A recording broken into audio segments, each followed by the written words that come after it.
Hello, welcome back. I'm going to continue to talk about my book King Paimon and make a new recording for the playlist King Paimon. King Paimon is a book. It's called King Paimon, the Lord of the Endless Silence, the Lord of the Abyss. And in our thematics, we did a lot about King Paimon. Of course, he comes in every recording with new ideas. In the same time, there's, of course, a lot of freedom that one can talk about different aspects. So in a way, every recording, of course, is different, but they're all together in the playlist, so they all relate to one another.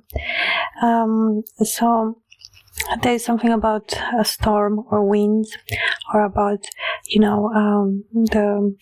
the element of the wind, the air, the element of change, the element of swift changes.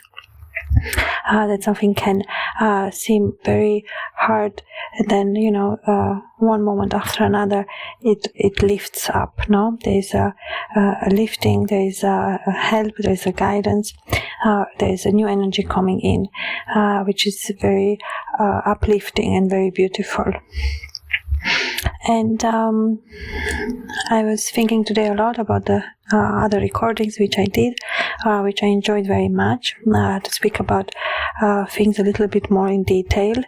In the same time, in this recording, I'll try to speak about things a little bit like bird's eye, a little more distant to the subject. It's almost to say, when we observe something, when we are very close to it, we of course feel it more intensely, but somehow we are not able to see the whole picture, no? So the distance or the eye bird view offers it's an expansive view. It offers more understanding. It is a little bit more above or higher, no?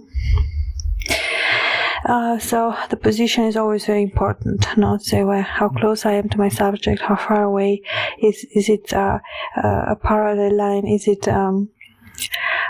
is it from above? Is it how exactly? No, I am observing my object. Is it a direct? Is it close? Is it far? Is it from a higher point? And so on and so forth. So that of course that changes the perspective. That changes the view, and it is always a good exercise. No, there's the distance that is created. It offers some type of protection. It offers some type of relief. Some type of it's like almost it gives one space to be amazed. It gives one space to learn or see something that they didn't see or learned before. And this has to do a little bit more with the perspective, no? Say, okay, which point I'm observing from which place and so on.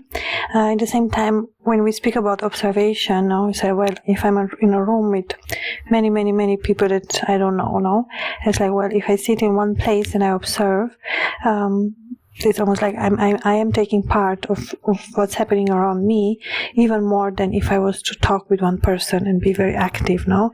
So it's like the observer is able to understand, feel more, and is able to be even more a part of it, no? Say, well, it looks like it's not, but actually the observer is taking more in than even the others, which are maybe not even noticing that they are observed. And is able to take even more things into their own periphery, or into their own being, into their own knowledge. Is able to gain even more knowledge or understanding, no? Having a little more aperture, a little more expansive view. And we did in the other recording the exercise with the door. Say, well, I move from one door to another, no? There's always a element of expectancy. It's like, I don't know what's expected of me there. I don't know what I'm going to expect there. I don't know what I'm going to see there. I don't know. But that's like the purpose of the exercise, no? It's like slowly but surely, no, to step in, and one is able to to read or to understand or to have a new experience. And talking about King Paimon, no, it's always nice to talk about the book. As I've said, it is a grimoire. It is a large book. It's a very beautiful book. It speaks about King Paimon, the king of the West, and it offers a story. It offers some type of insight, some type of knowledge or wisdom, or things from the past. Or it is almost like a travel through the desert or a travel on water. It's a book is something that carries one. No, it's something that has been made by somebody else, and the reader is able to be carried as through a travel in a very beautiful way through the pages, through the story, through the book. And as in any travel, there are stops, there are moments where something else can happen. So it's not necessary to read a book from A to Z. One can read now and can read later. The travel is always happening. Other elements, now when we think about the storm or the wind, we think about the sky, we think about the beautiful element. It's like the when the weather changes, it's like, well, it was a hot day and then some type of cool wind comes in. There's always the message is always that something new, something expected, that something that didn't work out can be released, and then something new can come in. The wind always carries this beautiful energy of renewal, of something positive and something that one has been expected. Even in the book, in the story, we have the element of the wind very strong in the moment that Paimon meets the girl in the market. It's almost to say that the wind changes in that moment. The wind starts to blow. The wind starts to appear, to make himself present, because it does carry that message in the air of something important that is about to happen, the meeting of the girl with King Paimon in the desert, in a village in the desert, in the market. And that, I think, it's for me most beautiful part of the book is when these two meet, and the meeting point, it's so simple and so honest, at the same time so deep, and so it's so important. The travel through the desert, then they decide to go together, to be always together, to travel together. So it's almost like, well, they married on the spot. They chose themselves immediately. They recognized themselves immediately. They were able to hear their own silence, to hear the other person's silence and song. And there's a connection. There's something that I must say, well, like in the water, the water is calm, and at the same time, in that moment that when these two people meet, there is a wave, there is a wind, there is a movement, there is a revealing, there is even the nature responds to it, even nature shows the signs. So all is important in that scene, I say it is 11 in the morning. The sun, it's not as strong as it will be later, but it's shining. The sun is strong, is in the sky. And then there is this element of change, the element of wind that comes in. Interestingly, I want to say King Paimon appears from the left, and the wind comes from the right. The wind comes to celebrate King Paimon. The wind comes in to help King Paimon look towards the girl. The wind comes in to bring that element of change. The wind is celebrate it. In that, so well, the nature does this type of magic as well. Nature is magical, And say, well, maybe if the element of wind would not have been there, maybe Paimon would not have stopped. Maybe he would not have heard the music. It was like the wind carries the notes, the musical notes, through the air. So, well, maybe the wind helped the music that the girl was playing to sound, to reverberate, how you say, like in the air, towards King Paimon. And the way the music reached his ears, it is part of the wind magic. It's part of the wind helping, the wind bringing this revelation. The wind is the magical particle. The wind is important as well. And then it's almost like the wind comes, takes them both together, and then it carries them together through the desert. And I think, to be honest, if I was to think now, I think the wind is very romantic. The wind is very, very romantic. Now it's almost to say when the wind brushes on your skin, it touches you. It's such a gentle touch. It's a caress. The wind caresses one. Caress at the same time. The sun, can warm your face, can touch your skin, and it's almost you feel the warmth, you feel the love. But the wind is even more active. The wind is really acting upon the skin and upon the body, like touching it, caressing it, whispering things. The wind is very romantic. It speaks very much about love. And then they are in the desert. There is, like, how to say, the sun goes down, and then the night starts again. The air cools down from the heat of the day, and there is this beautiful silence that comes through it. The night brings the silence. The night brings the fresh air, the coolness. The night brings everything together. The night is the mystery. The night is the secret lover. The night is the whisper. The night is as well very romantic.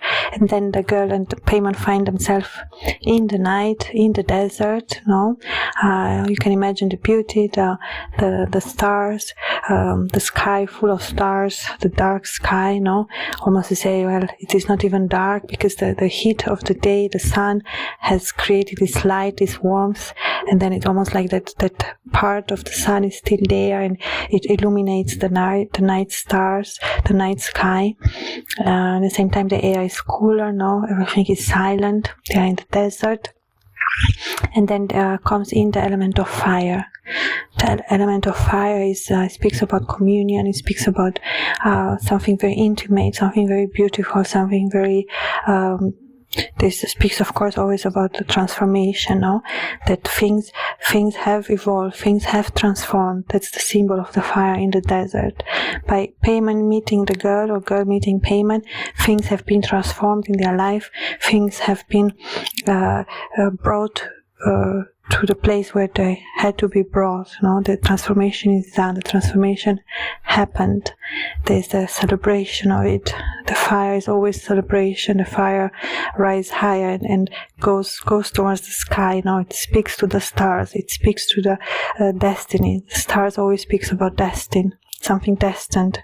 It speaks about destiny. It speaks about love as well. So it's like, if we take the entire movement and say, well, the wind, with the sun, at the same time the movement through the desert, then it's like the night, then we have the fire, then we have the stars, the sky, all these elements, how beautiful they work together to bring Paimon and the girl together. There's the magical aspect of nature. Almost like when you move your hand in the air, it's like it's just air, but you can feel the air. It's when you take the time to move it slowly and with intention, you feel more, you see more, you are able to experience more. And then the next day they continue the travel through the desert. No, there's the sun again, the light, the travel, the future. They speak about the things they want to do, the things they want to go.